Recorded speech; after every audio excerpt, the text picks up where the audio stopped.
Goeiemôre en baie welkom in die erediens en ek wil jou regtig soontoe nooi. Dit is die voorstelling van twee katkesante, twee jongmans gaan belydenis van geloof aflê. Eintlik, hulle was al voor die belydeniskommissie, hulle gaan lidmate van die kerk word, aangeneem word. So, daarom is ons teks ook vandag, Romeine 10, daar, daai vreeslike mooi gedeelte, ons teksvers is vers 9 en 10. Maar kom ons begin op die regte manier, kom ons bid gou saam. Here, ons wil voor U vertoef. Ons wil in U teenwoordigheid wees.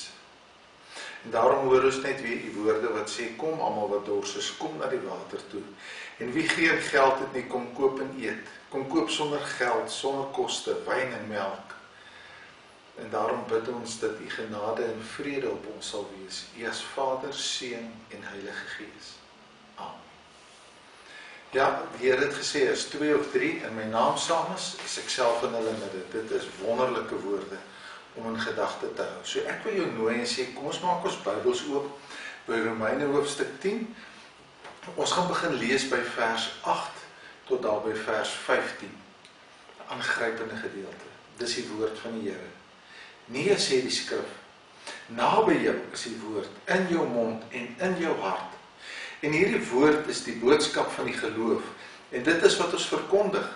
As jy met jou mond bely dat Jesus die Here is en met jou hart glo dat God hom uit die dood opgewek het, sal jy gered word.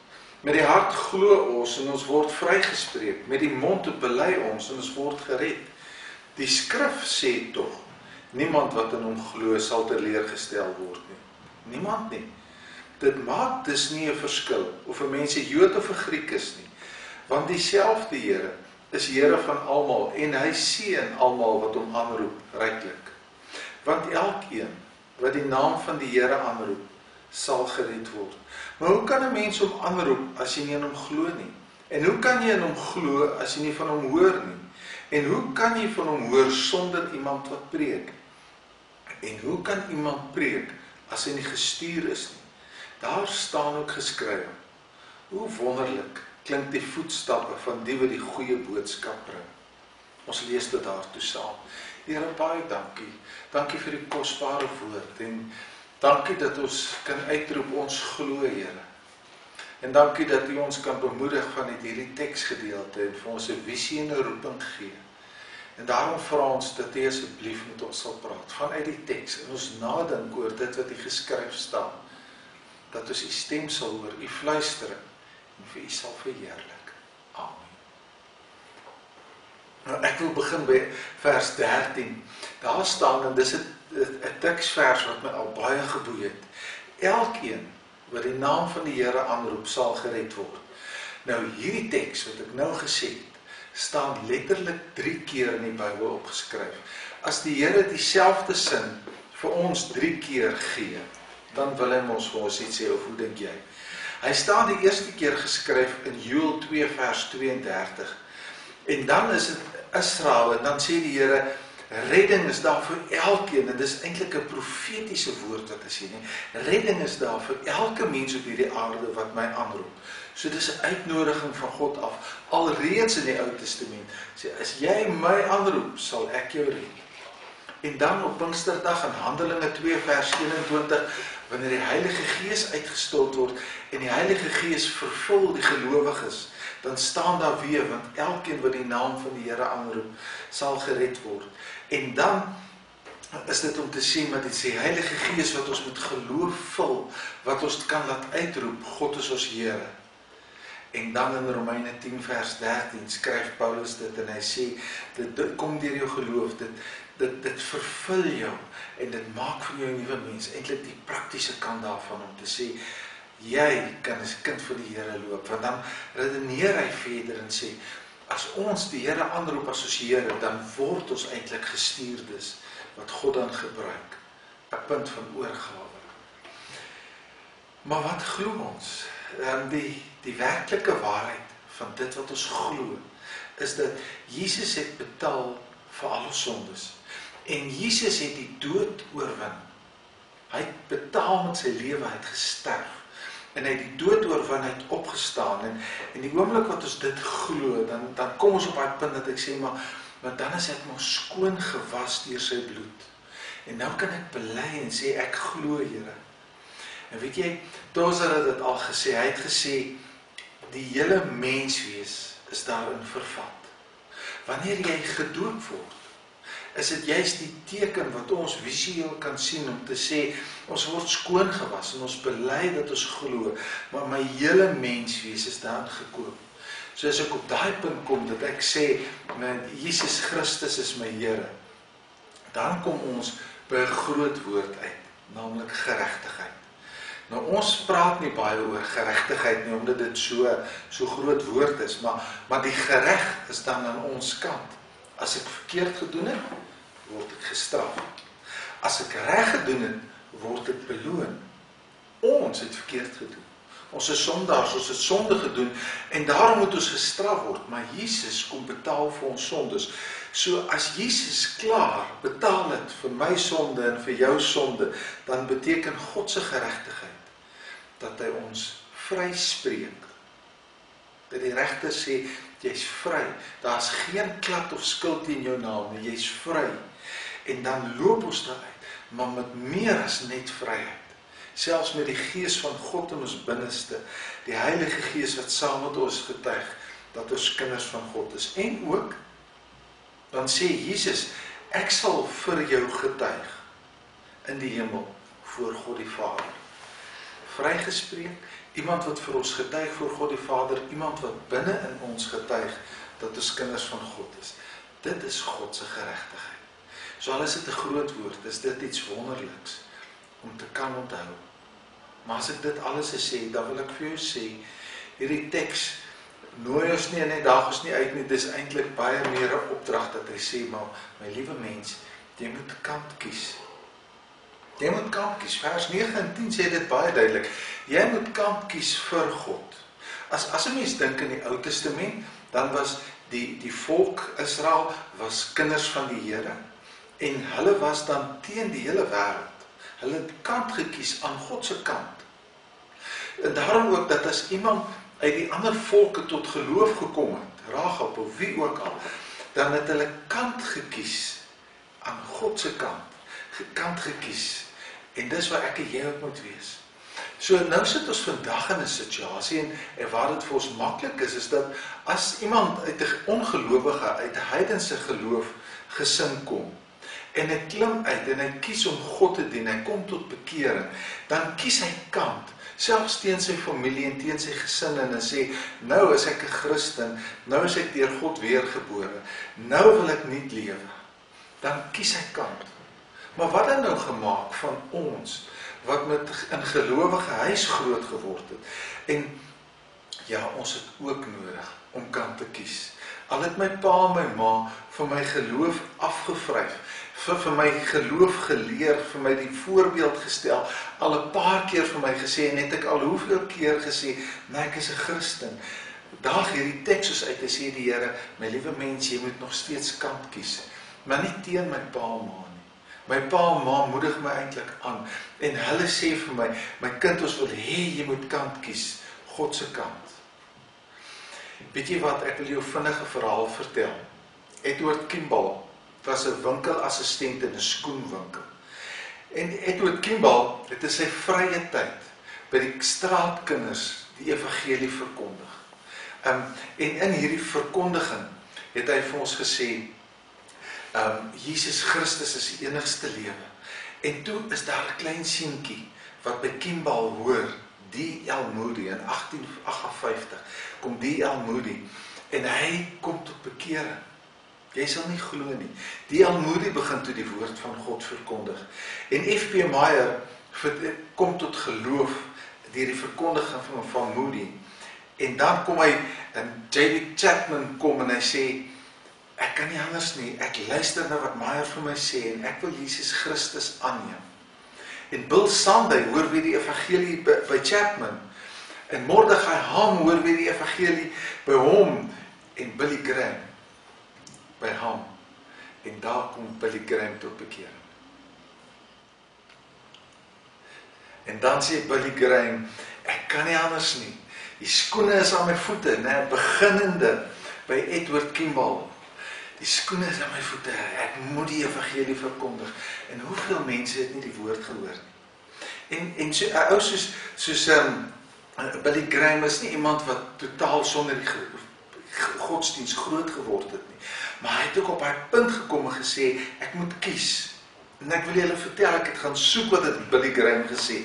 Billy Graham het gesê, om te glo met jou hart, is om Christus volledig te vertrou en hardop te bely.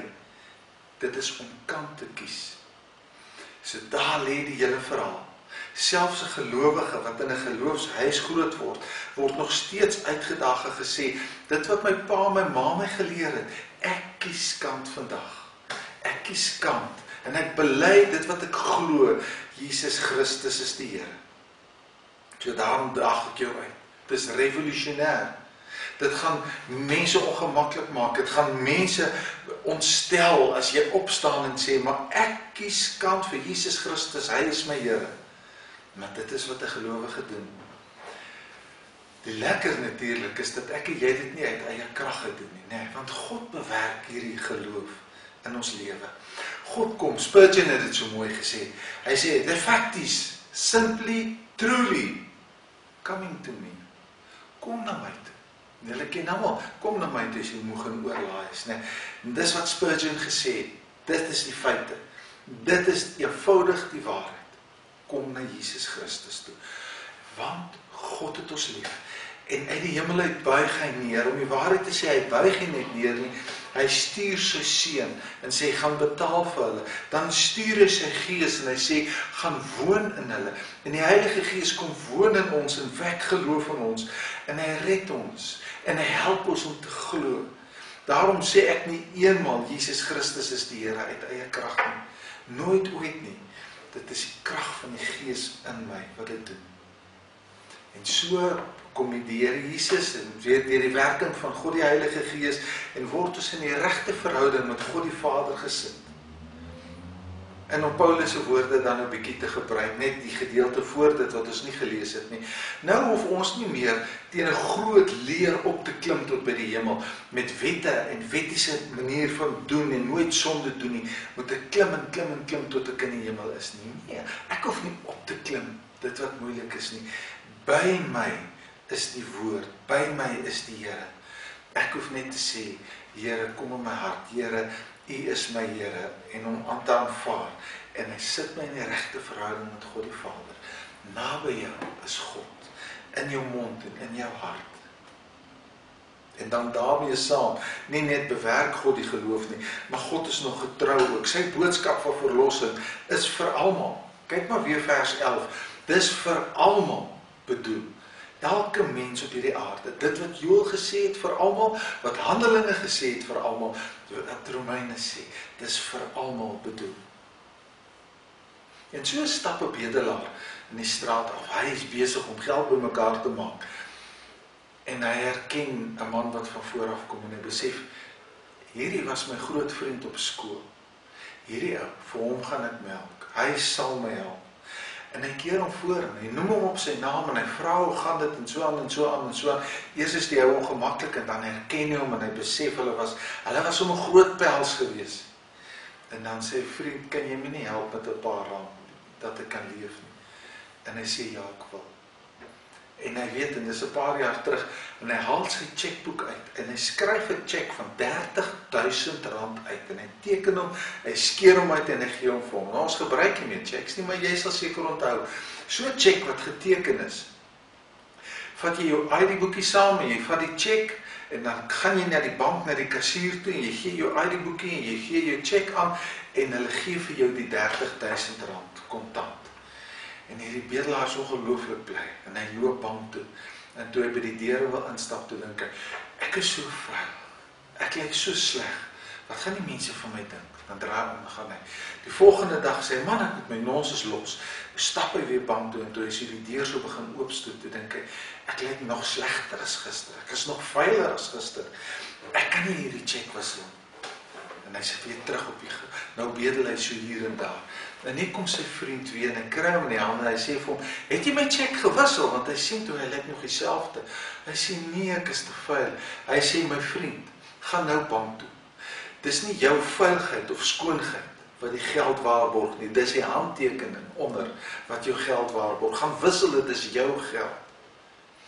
Jesus Christus het betaal vir ons sondes en God is getrou. As ons hom aanneem, dan maak hy ons nuut, hy maak ons skoon. Dis God se handtekening. Jesus het betaal, God se handtekening. Wat 'n wonderlike voorreg. So as ons dit vat, en dit word ons in, daar wil ek vir jou eintlik sê, weet jy wat, die dinge verander dan so bietjie vir jou. Van nou af sal die kerkklok vir jou op 'n maandag lui. Ja, jy het my reg gehoor. Ons is nie Sondag Christene nie, ons is Maandag Christene. Ons is nie toeskouers nie, ons is deelnemers. Jy weet, ek het al gekyk, as die kerkklok op 'n Sondag begin lui, dan verander mense se gesigte, hulle word so vroom en hulle trek mooi aan, hulle sing lekker liedjies in die kerk. Weet jy wat, wanneer geloof regtig in jou hart begin groei, dan lui jou kerkklok op 'n Maandag. Op 'n Maandag, by die werk is jy anders, tussen jou familie is jy anders, tussen jou vriende is jy anders. Daar word jy nie meer 'n toeskouer as jy daai Christene nie, maar jy sê, ek is deel van hulle, en ek wil getuig van die grootheid. So van nou af, lui jou kerkklok op 'n Maandagoggend. God het die Heilige Gees in ons gestuur, en is die Heilige Gees wat geloof in ons wek. Maar hy wek nie net geloof nie, hy wek ook moed en krag, sodat ons kan getuig. En getuig beteken dat ek met my mond bely, en dat ek met my lewe anders lewe. Dis deur die krag van die Heilige Gees, maar dis nie al. God die Heilige Gees is so in ons, en hy laat die vrug van die Gees, liefde, vreugde, vrede, geduld, vriendelikheid, hy laat die vrug van die Gees vry in ons lewe, vir ander mense om aan te smaak. So ek en jy, as getuies van God, ons het gekies, ons het kant gekies. Hoe sê Stefan Joubert, om te glo, is dat my hele lewe in sy hand is, en om te bely, ek behoort aan Jesus Christus, en nie aan myself nie. Besef jy, jy's vry. Jy's vry om vryelik goed te doen. En dan begin 'n bindende, boeiende, opgewonde reis, 'n reis van dankbaarheid.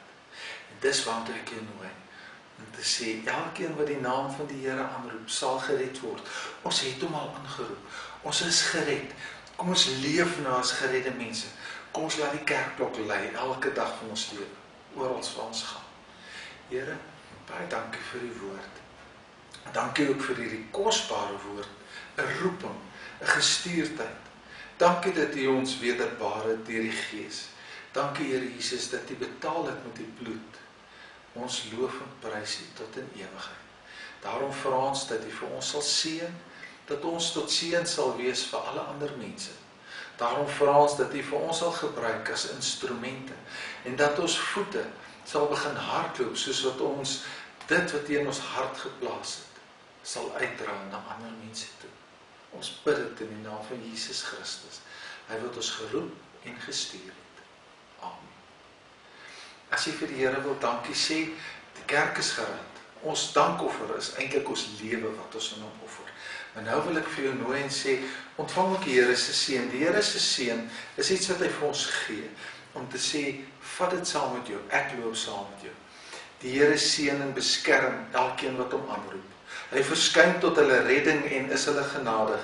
Hy hoor hulle gebede en hy gee vir hulle vrede.